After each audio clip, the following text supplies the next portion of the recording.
Oke, kita lanjut ya. Ini adalah urutan dari kegiatan eksplorasi ya, secara detailnya. Yang tadi saya jelaskan mungkin masih ini ya, secara umumnya ya. Nah, tahap awal dari kegiatan eksplorasi ini ya, yang pertama adalah studi pendahuluan ya, dimana studi pendahuluan ini adalah studi mengenai keadaan geologi daerah yang akan kita teliti. Jadi memang biasanya lokasi dari ini ya kegiatan eksplorasi kita itu memang sudah ditentukan apakah kita mau melakukan eksplorasi di Pulau Sumatera atau di Pulau Jawa. Lalu kalau kita mau melakukan eksplorasi di Pulau Sumatera, mungkin cekungan mana yang mau kita eksplorasi? Apakah cekungan di belakang busurnya atau cekungan di depan busur atau cekungan di antara busur? Itu juga menjadi ini ya, menjadi tahap atau menjadi sesuatu yang perlu kita ketahui seperti itu ya.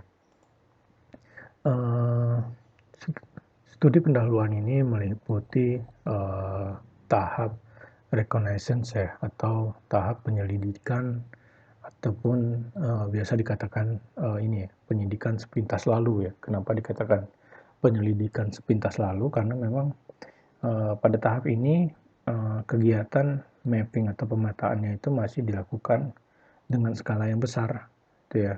Belum, kalau secara skala yang kecil atau skala detail itu kan dia range-nya itu mungkin di bawah 1/50.000 ya. Itu kalau kita di geologi kan umumnya pemetaannya 1/25.000 ya. Nah, artinya dia skalanya lebih besar dari itu.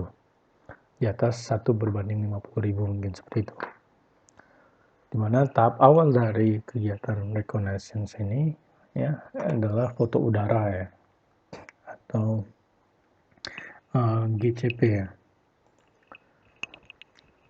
Kegiatan pemotretan udara ini ya, atau survei foto udara ini dapat memberikan foto udara dari keadaan seluruh daerah yang kita teliti ya, sehingga dapat digunakan untuk membuat peta dasar seluruh daerah operasi dan juga untuk interpretasi geologi nantinya. Nah, untuk metode yang bisa dilakukan untuk foto udara ini, contohnya itu ada remote sensing ya, lalu survei radar, lalu sinar inframerah, sinar ultraviolet dan sebagainya seperti itu ya. Namun kalau untuk ini ya, kalau untuk wilayah Indonesia mungkin ya, untuk peta topografi, lalu peta geologi mungkin sudah bisa kita dapatkan dari RBI dan sebagainya seperti itu ya. Jadi kegiatan foto udara mungkin bisa kita ini ya, bisa kita skip seperti itu ya. Lalu selanjutnya adalah kegiatan geofisik udara gitu ya. Lalu selanjutnya analisis geolopangan stratigrafi struktur. Jadi kita mengkaji dari lokasi penelitian kita itu, kita lihat formasi apa yang kemungkinan menjadi soft rock di cekungan tersebut dan yang menjadi batuan reservoirnya serta yang menjadi batuan penutupnya seperti itu. Lalu survei gravitasi ya, atau studi gaya beratnya, lalu survei seismik ya, untuk melihat struktur bawah permukaannya dengan metode pantul atau refleksi, dan juga metode refraksi, dan juga survei magnetik untuk menentukan ketebalan dari sedimen. Karena dari metode magnetik ini kita bisa menentukan kedalaman dari batuan dasar kita seperti itu.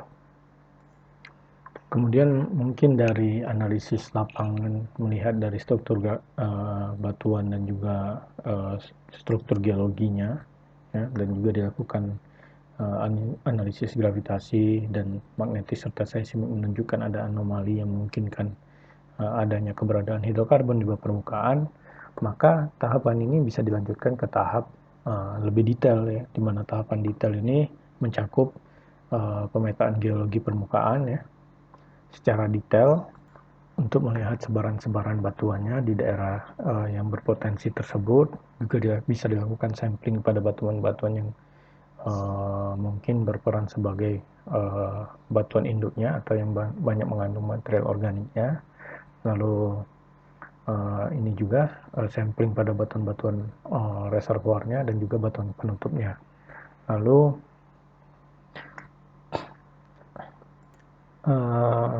pemetaan geologi secara detail ini juga berperan untuk mendapatkan data profil penampung stratigrafinya ya. Jadi mengapa kita perlu melakukan pembuatan profil penampung stratigrafi? Tujuannya untuk mempelajari ketebalan dari formasi ya. Yang kedua, untuk mengetahui fasies atau unit stratigrafinya dan juga tentang keberadaan batuan reservoirnya seperti itu ya.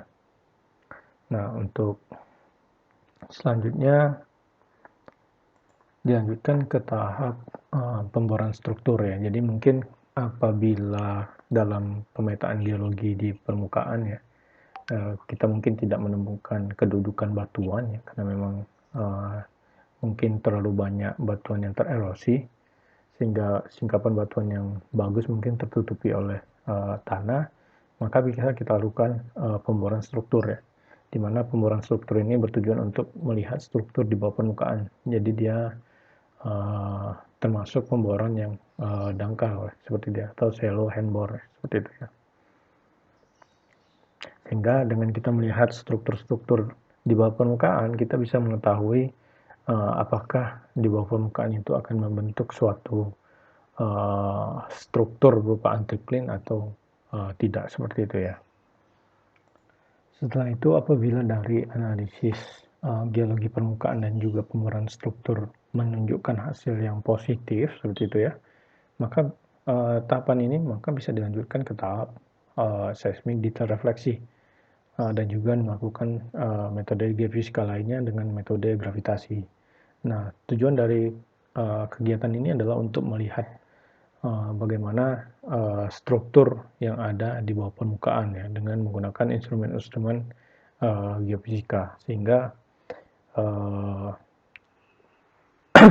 kita bisa mengetahui bagaimana struktur yang ada di bawah permukaan itu, seperti itu. Lalu selanjutnya dari interpretasi geofisika ini, apabila menunjukkan suatu struktur yang memungkinkan adanya potensi migas ya, terdapat dari gravitasi mungkin ada anomali, lalu dari seismik refleksi menunjukkan adanya perangkap reservoir seperti itu, maka bisa dilanjutkan ke tahap pemboran stratigrafi yang lebih dalam seperti itu ya, dimana untuk melihat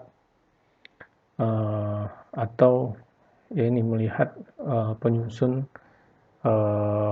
litologi ya atau formasinya yang ada di bawah permukaan, sehingga kita bisa melakukan evaluasi cekungan untuk menentukan prospeknya bagaimana seperti itu ya. Dari analisis pemboran stratigrafi dalam dan juga data-data geologi bawah permukaan tersebut, maka kita akan melakukan kita bisa melakukan evaluasi proses prognosisnya ya, atau prediksi dari prospek eksplorasi yang kita lakukan seperti itu. Jadi kalau dampak hasilnya adalah baik atau positif, maka bisa kita lanjutkan ke tahap yang lebih detail lagi, yaitu pemboran eksplorasi, di mana pemboran eksplorasi ini bertujuan untuk membuktikan apakah benar di bawah permukaan itu terdapat sumber daya migas atau tidak, seperti itu.